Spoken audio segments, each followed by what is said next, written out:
Welcome. আমরা করছি class 8-এর পরিবেশ, বাঁকুড়া জেলা স্কুলের আজকে ফার্স্ট ইউনিট টেস্টের সমাধান। প্রথমটা যে বস্তু দ্বারা অপসারিত তরলের ওজন এবং প্লবতা বলের মধ্যে সম্পর্ক লেখো। বস্তু দ্বারা অপসারিত বল ও প্লবতা বলের মধ্যে সম্পর্কটি হলো প্লবতা বলের পরিমাণ সমান সমান বস্তু দ্বারা অপসারিত তরলের ওজন। পরেরটা সঠিক উত্তর নির্বাচন করতে বলেছে। তরল প্রবাহের দিক নির্ভর করে চাপের পার্থক্যের ওপর। লোহা ও স্টিমের রাসায়নিক বিক্রিয়ার সমীকরণটা কী হবে না Fe+3O2 অ্যারো 2Fe2O3। জলযুক্ত কিউপিক নাইট্রেটকে তীব্র উত্তপ্ত করলে কী হবে না কিউপিক নাইট্রেটের গ্যাসকে নীল কেলাস ভেঙে গিয়ে কালো গুঁড়োয় পরিণত হবে এবং বাদামি বর্ণের গ্যাস নির্গত হয় বা গ্যাস বেরোবে। পরেরটা বলের একক নিউটনের সংজ্ঞা দিতে বলেছে। যে পরিমাণ বল 1 কেজি ভরের বস্তুর উপর ক্রিয়া করে 1 মিটার পার সেকেন্ড স্কোয়ার ত্বরণ সৃষ্টি করে সেই পরিমাণ বলকে 1 নিউটন বলে। পরের কোশ্চেন, একটি ভারী বস্তু টেবিলের উপর রাখা হয়েছে এবং ক্রমবর্ধমান বল প্রয়োগ করার কিছুক্ষণ পর বস্তুটা চলতে শুরু করলো। বস্তুটা কেন বল প্রয়োগের সঙ্গে সঙ্গে চলতে শুরু করলো না আর কখন বস্তু চলতে শুরু করলো? একটি ভারী বস্তুকে টেবিলের উপর রেখে ক্রমবর্ধমান বল প্রয়োগ করতে শুরু করলে বল যত বাড়তে থাকে বস্তুর স্পর্শতল বরাবর স্থিত ঘর্ষণ বল তত বাড়তে থাকে। যতক্ষণ প্রযুক্ত বল ঘর্ষণ বল অপেক্ষা বেশি না হয় ততক্ষণ চলতে শুরু করে না।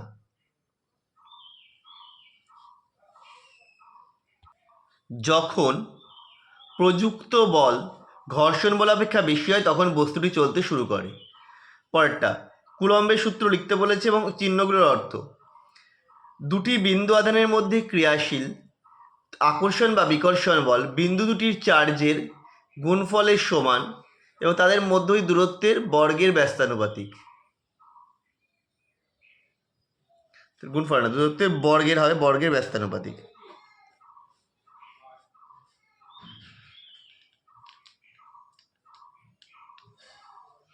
প্রদত্ত দুটি কিন্তু আধার Q1 Q2 এদের মধ্যে দূরত্ব r হলে কুলম্বের সূত্র হিসেবে কী হবে F=K Q1 Q2/r², যেখানে K ধ্রুবক যেটা মাধ্যমের তড়িৎ বস্তুটির মধ্যবর্তী মাধ্যম ও এককের উপর নির্ভরশীল।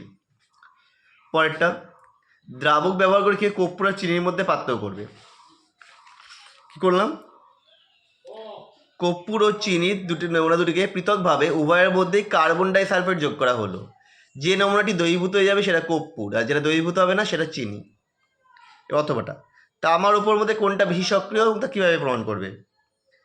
তামার উপর মধ্যে তামা অধিক সক্রিয়, কারণ সিলভার সালফেটের মধ্যে তামার দণ্ড যোগ করলে দণ্ডের ওপর ধূসর বর্ণের রূপও জমা হয়। বিক্রিয়া লিখে দিয়েছি Ag2SO4 + Cu তৈরি হবে CuSO4 + 2Ag। 10 কেজি ভরের বস্তুর ওজন কত না 10 × 9.8 = 98 নিউটন। দুটি মৌল পরস্পর আয়স্ক, উদাহরণ কী হবে না এই আর্গান আর হচ্ছে ক্যালসিয়াম। পরেরটা লাইফ সায়েন্স, কোন কোষের অঙ্গকে প্রোটিন ফ্যাক্টরি বলা হয়? রাইবোসোমকে। প্রদত্ত কোনটি দ্বি একক পর্দা বিশিষ্ট অঙ্গাণু? নিউক্লিয়াস। রাইবোসোম সংশ্লিষ্ট হয় মাইটোকন্ড্রিয়াতে। সেন্ট্রোজোম কোষ সংজ্ঞাটি প্রাণী কোষে বিভাজনে সাহায্য করে। এবার সত্য বা মিথ্যা লিখতে বলেছে। প্রাণী কোষে কোষপ্রাচীর উপস্থিত, মিথ্যা। উদ্ভিদ কোষের ভ্যাকুয়ালগুলি আকারে বড়, সত্য। প্রদত্ত বৈশিষ্ট্যগুলোর মধ্যে ক্লোরোপ্লাস্ট আর মাইটোকন্ড্রিয়ার মধ্যে পার্থক্য করতে পারছে, এক অবস্থান দুই কাজ। তো 3টে পাঠ করে নিয়েছি। বিষয়ের মধ্যে অবস্থান, ক্লোরোপ্লাস্ট হচ্ছে অধিকাংশ উদ্ভিদ দেহে পাওয়া যায় আর মাইটোকন্ড্রিয়া সকল সজীব কোষে পাওয়া যায়। কাজ কি? ক্লোরোপ্লাস্টের কাজ সালোকসংশ্লেষে সাহায্য করা আর মাইটোকন্ড্রিয়ার কাজ হচ্ছে এটিপি সংশ্লেষ করা। খুব ঠান্ডা ও শুকনো ঠান্ডা পরিবেশে বসবাসকারী প্রাণীরা কীভাবে বেঁচে থাকে? খুব শুকনো ঠান্ডা পরিবেশে বসবাসকারী প্রাণীদের কোষে অ্যান্টিফিজ প্রোটিন থাকে, যা কোষীয় তরল জমে বরফের কেলাস গঠনে বাধা দেয়। এছাড়া এদের কোষে দেহে হবে এদের ফ্যাট সঞ্চয়ী কোষ থাকে, ফলে খুব শুকনো ঠান্ডা পরিবেশে এরা বেঁচে থাকতে পারে। আরেকটা পার্ট ছিল যেটা হচ্ছে AB চিহ্নিত করতে বলেছে।